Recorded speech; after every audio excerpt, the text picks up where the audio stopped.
Okay, it's video time. So we had the exam in a week's time. That's the one on June 16th, I think it is. Was it June 13th, 16th? Something next weekend anyway. So I will try and do a couple of videos this week for people who haven't had any letters corrected.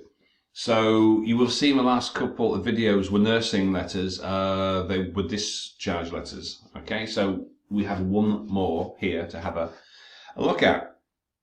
Now, I've seen the case notes for this. I can't find them at hand, and I say I'm not using other people's notes, in case of copyright issues. So I won't put them on the screen. But I remember this. This is a lady went into hospital. She had a fall, had a ulcer wound on her leg. Didn't respond, so she had a surgical debridement and a skin graft. Yeah, so that's the one. So the task, you're writing to a nurse requesting some follow-up care, because you are a nurse in the hospital, well, or a doctor, whoever. Well, in any case, you are in hospital and you're writing to the nurse to tell them what you want them to do subsequently. Okay. I thought it was a nurse, but no. No matter. Now, first things first, I'm writing to request further management and subsequent treatment of the above named patient. And why do people keep using this? I mean, it's easier to just write Miss White, is it not? Isn't it easier to simply just write the patient's name rather than the above named patient? Nobody uses that now. Just put the patient's name. Who's being discharged today with a diagnosis of a leg ulcer? Well, diagnosis, well, yeah, but it's been treated. So it's not a diagnosis anymore, really, is it? So you need to make this introductory open sentence as clear as possible. So I'm writing to request for the management and subsequent, well, of course it's going to be, I don't know why people use all these words. Management, further management and treatment of Mrs. Y, who is being discharged today following a skin graft, following etc. Okay, so not with this. The diagnosis happened several days, weeks ago, following a successful blah blah blah blah blah blah blah blah blah etc. Okay, that's all that you basically need for the introduction, right? So we've got it now. The second thing is this is okay. It's pertinent stuff, but I wouldn't put it here. Okay. Because it's like a appendix, P.S. regarding a medical history, she's got this, and there's a list of meds attached. So we don't really need that right at the start. Okay, I would be tempted to put this at the bottom, like a P.S. or down right here. Regarding a history, please note she has other illnesses which are blah blah blah, and there's a list of meds, So I would be tempted to put that a little further down. I mean, in terms of English, it looks quite good. Disease, yeah. So in terms of English, it looks quite good. But again, this is kind of like a PM.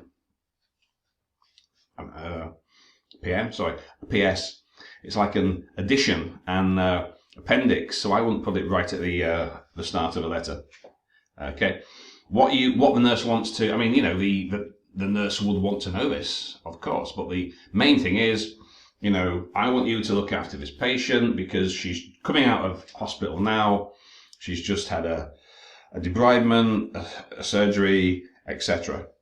And then go through the history of what happened in hospital, So initially, now she put the name at the beginning of your paragraph and pronouns afterwards. Okay.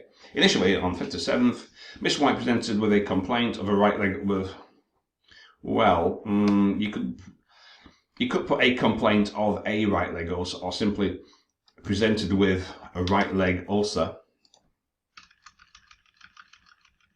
following an injury, or she was taking. Why is it taken? Or she was taking. Why isn't it not present participle? Or she was taking a shower. Her physical examination showed a necrotizing non-healing ulcer. I put a hyphen. With a poor perfusion, they went to hospital and patients were prescribed. Okay, good. Now, the next thing,